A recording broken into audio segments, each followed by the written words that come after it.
Hi, folks. Hope you are okay. Hello to everybody out there. My name's Jason. I am a missionary. I do mission work in Africa and in Europe with my wife, Dorcas. You want to support us, the African mission? You can go onto our website. If you like the things that I say and you want me to continue to say what I think and to teach what is right according to the Bible, you can support us at PayPal. If you go on to our um, Africa Without Borders, if you go to the bottom of the channel, the website, you will see Charlie Kirk picture. You click on that, that takes us to our European mission work. I'm doing this video in response to the deputy leader, Daisy Cooper of the Liberal Democrats. I'll play the response that she said, and we'll take it from there.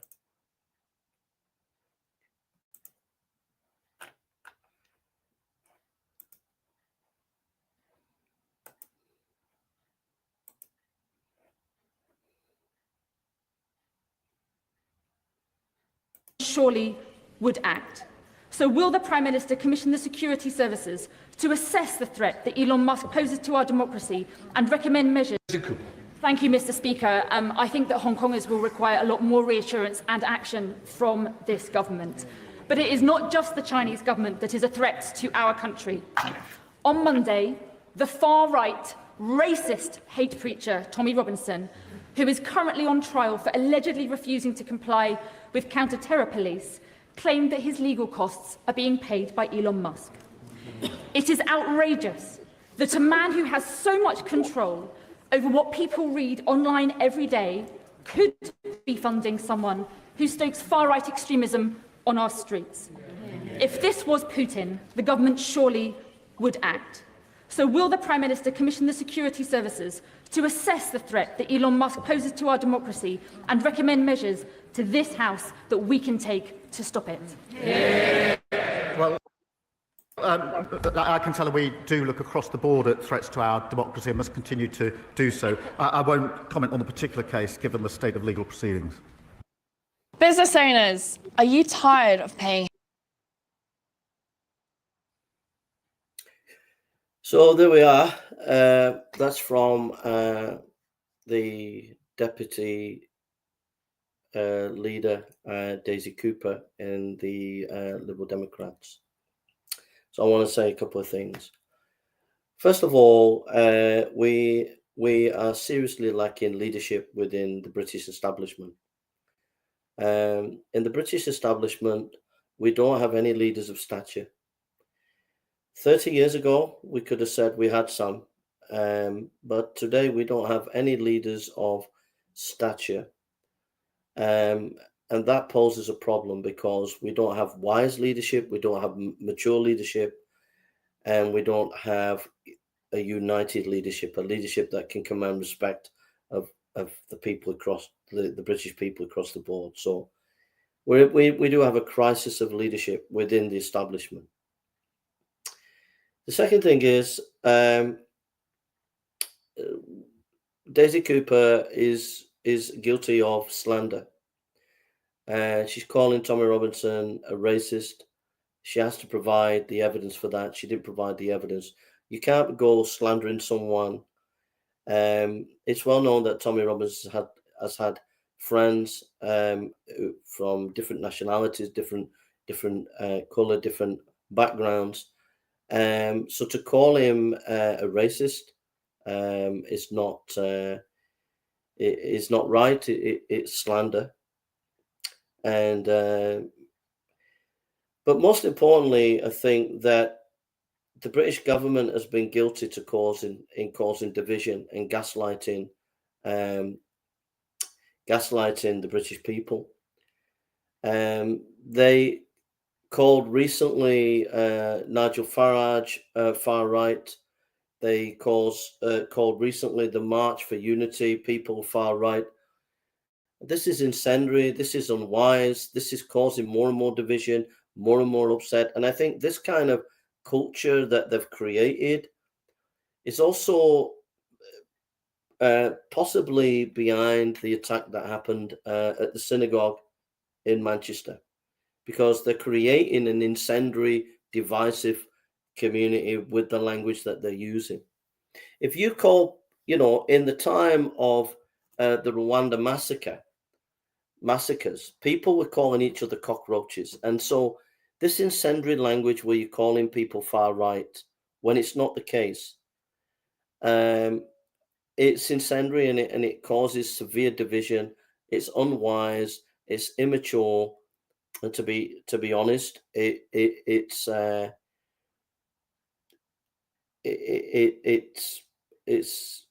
anti-British, really. The other thing I want to say is that the trajectory that we're going on at the moment, there is a bigger threat to our society that the British government are aware of, but they're not willing to tackle it.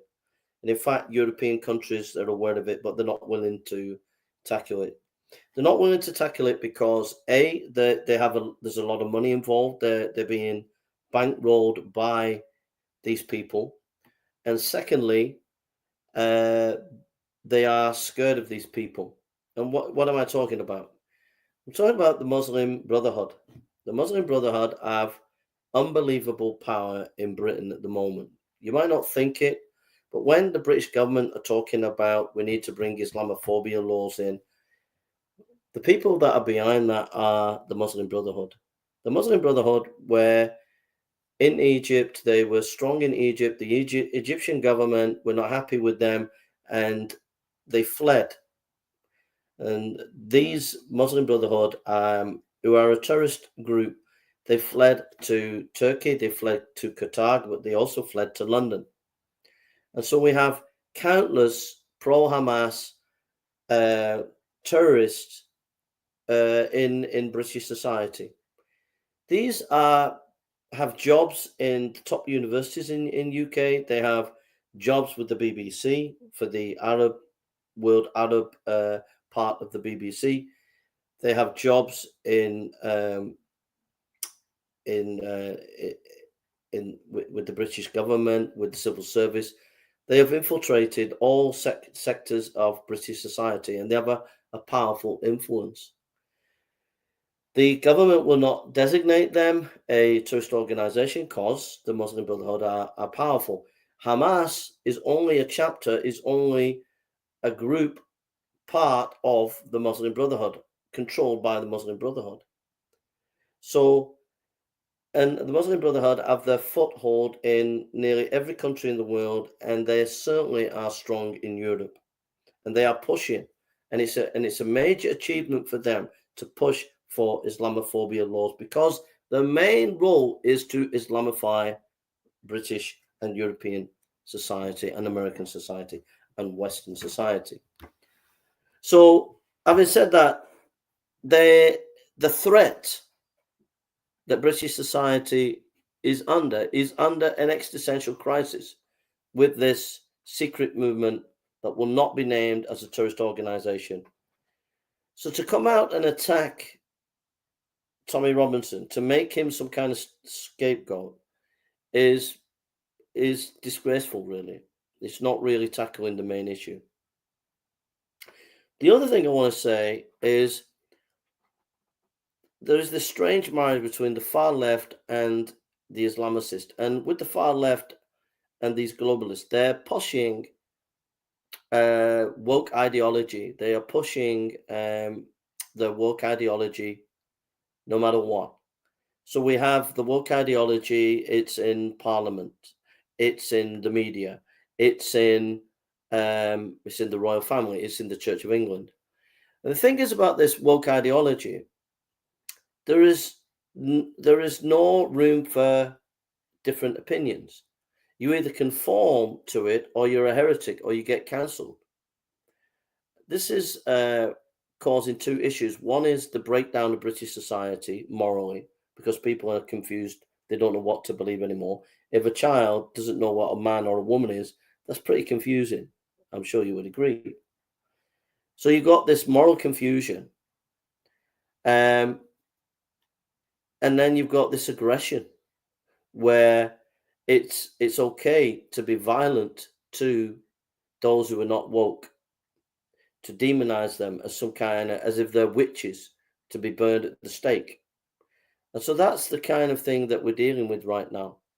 So for me, I would say that Daisy Cooper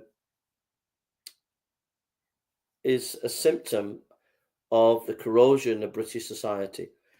I think the way back is that we call upon God, that we seek God with all our hearts. We need to return to the Word of God. We need to return to Jesus Christ. But we need to be willing to put a line in the sand and say enough's enough. Sad to say, our country is being ripped apart at the very core. It's being destroyed from within. And it's a sad state of affairs. And if it continues the way it is, it's going to end in bloodshed. We don't want bloodshed. But the way the British establishment is pushing the British people, it will end in bloodshed. It will be a day worse than the Cromwell's army. You know, Cromwell and his Roundheads, it'll be worse than that. And that was a bloody time. And we don't want that. We want peace. We want prosperity. We want to be dwelling with God and to be united as a nation. But sad to say, because our leaders have no stature, because they do not seek God and his glory, because they do not follow the word of God, they have led our nation to the utter edges of ruin. And if you, as the British people, do not wake up and seek God and cry out to him, then it's going to be even more darker as the years go on. So to call Tommy Robinson far right, I think is a disgrace, and it doesn't deal with the underlying issues in British society. And the main issue right now is we lack leaders of stature. Thank you very much. God bless you.